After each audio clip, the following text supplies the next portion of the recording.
Qu'est-ce que je vais bien pouvoir raconter aujourd'hui? Anyway, la caméra est on n'a plus le choix, on doit parler. Bonjour tout le monde, j'espère que vous vous portez bien. Ça fait des années-lumière que j'ai pas été sur cette chaîne. Ça fait exactement 5 mois que je n'ai pas posté de vidéo. Donc, au lieu de passer du coq à l'âne et revenir et poster directement une vidéo qui a trait à ce dont on parle toujours sur cette chaîne, je me suis dit que ce serait quand même poli de faire une petite transition et de vous parler un peu voilà, de ce qui s'est passé ces 5 derniers mois. On va pas trop rentrer dans les détails, mais je pense que c'est quand même bien d'avoir une petite transition avant de repasser au contenu auquel nous sommes habitués ici sur cette chaîne. Donc déjà, je commence par vous demander comment ça va. Comment vont vos activités? Comment est-ce que vous vous sentez en cette fin d'année? Est-ce que vous avez réussi à atteindre tous les objectifs que vous étiez fixés? Est-ce que vous avez tenu le coup avec l'arrivée de l'intelligence artificielle et tout ce qu'il y a eu comme bouleversement en 2024? Est-ce que votre activité existe toujours ou alors est-ce que vous avez décidé de jeter l'éponge et est-ce que vous êtes passé à autre chose? Si c'est le cas, franchement, je ne vous en veux pas parce que cette année 2024 a été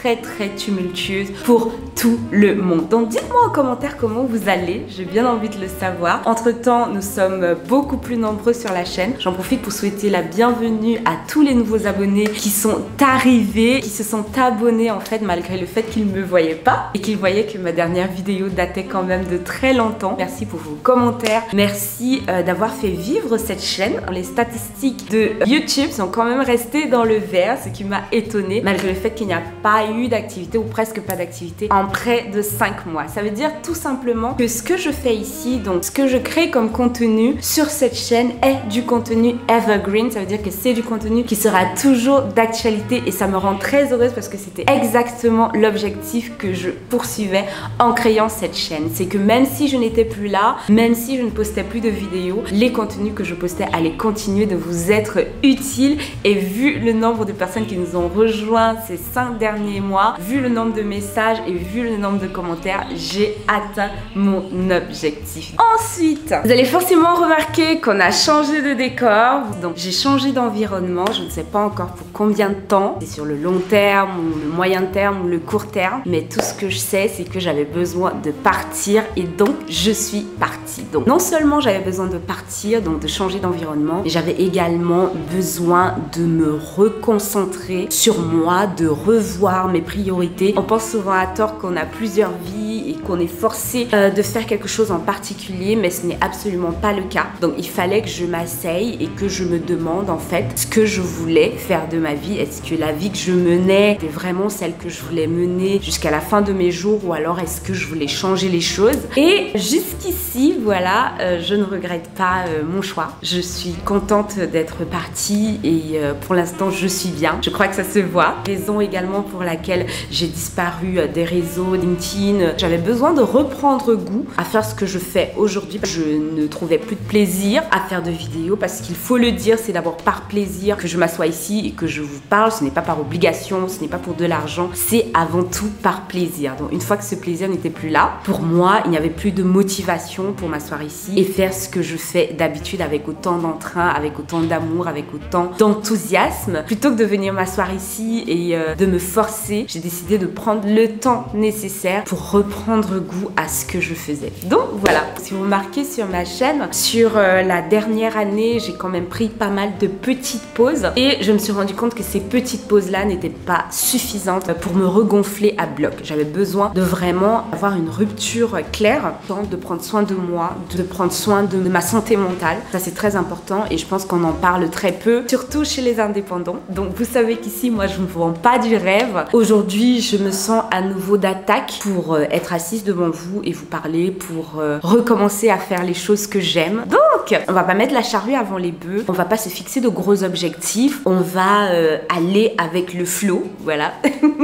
Les jours où j'aurai envie de partager des choses avec vous, bah, je les partagerai, et les jours où j'aurai pas envie, bah, je les partagerai pas. Je sais déjà que vous êtes très patients avec moi. Merci à vous tous qui avez pris le temps de m'envoyer des messages pour prendre des nouvelles. Parfois ça a pris du temps avant que je réponde, mais je pense qu'entre temps j'ai répondu à tout le monde. Du coup ça m'a fait vraiment chaud au cœur de savoir que vous ne vous intéressez pas seulement à la traducture et à ce que je donne ici comme conseil, mais également à la personne que je suis. Merci beaucoup. Donc j'aurais bien sûr pu faire fi de tout ceci et tout simplement recommencer à poster des contenus qui ont trait à la traduction, au freelancing et tout ça et tout ça. Mais je pense que cette phase que j'ai traversée fait également partie de mon parcours d'entrepreneur. Ça fait également partie de mon histoire et peut-être de l'histoire de certains d'entre vous qui ont traversé également ce type de phase. Donc ce serait un peu tricher, ne montrer que les bons côtés de l'entrepreneuriat, de nous montrer que les succès, de nous montrer que le côté positif et de ne pas montrer en fait le côté où on va faire un burn-out ou le côté où on va tout simplement en avoir marre ou le côté où on va vraiment vouloir changer de direction, des moments où on est dépassé, des moments où on jette l'éponge, voilà, où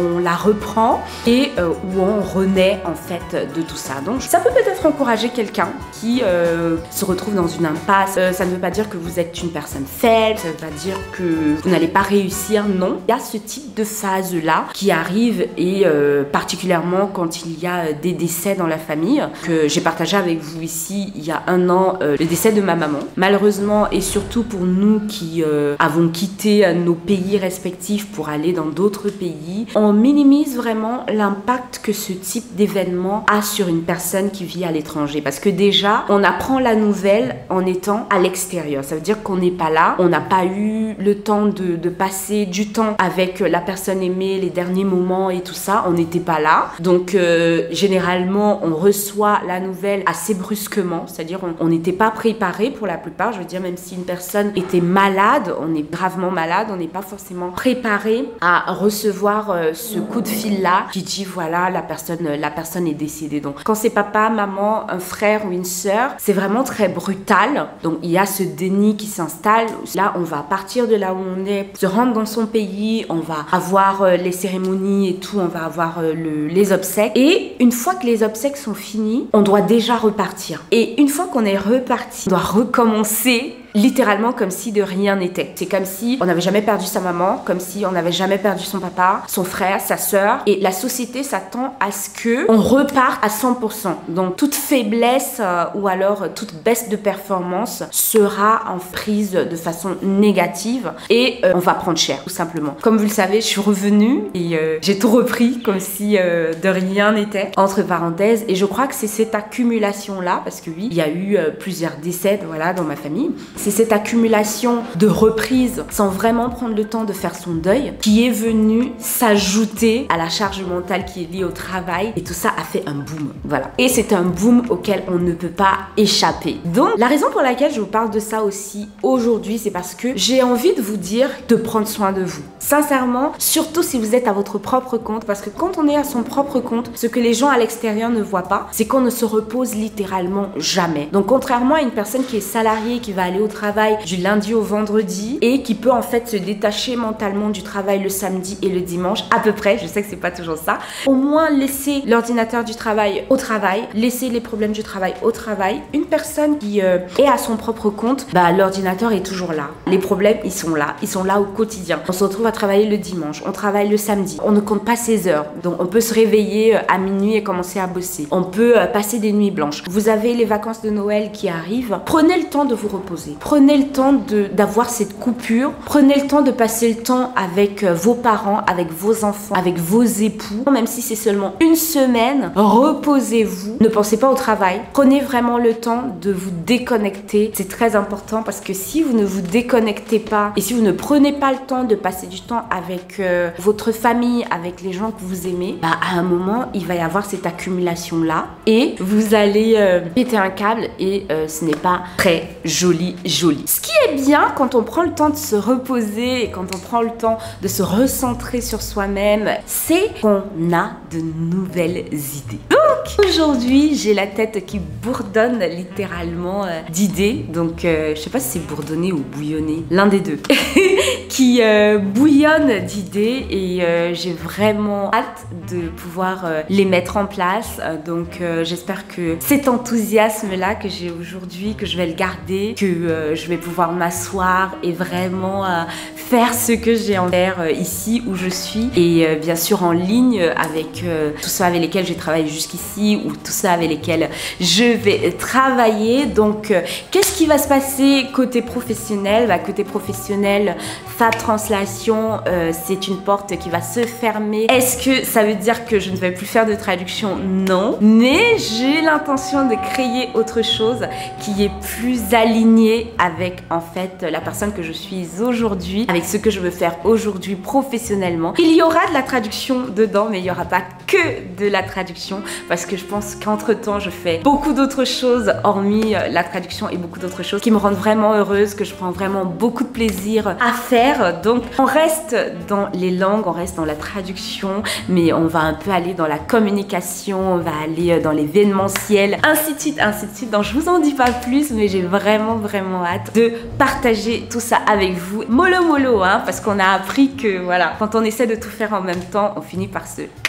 casser la gueule. C'est pour vous dire que je suis là, je suis en vie, je ne vous oublie pas. Comme vous le voyez, je répondais aux commentaires sur YouTube, je réponds aux mails quand je peux et là voilà, je me sens à nouveau moi-même. J'ai à nouveau l'impression que je peux aller conquérir le monde et filer les choses et faire les choses comme je les faisais avant que tout ceci ne me tombe dessus. Donc vous restez exactement où vous êtes. Il y a des vidéos qui vont venir, je vais vous les préparer dans la joie, dans la bonne humeur. Voilà, comme on le sait ici sur la chaîne. Bien sûr, pour ceux qui viennent d'arriver, n'oubliez pas de liker la vidéo. Donc quand on poste une vidéo, il faut liker, il faut la partager au maximum autour de soi pour booster la chaîne. Si vous avez des propositions de thèmes, des choses dont vous voulez que je parle ici sur la chaîne, je vous en prie, je vous en conjure, dites-le moi en commentaire, envoyez-moi un message sur LinkedIn, mail, voilà, et je le ferai avec grand plaisir. Donc, c'était moi. Je pense pas que j'ai autre chose à dire. Je veux pas que cette vidéo soit trop longue non plus.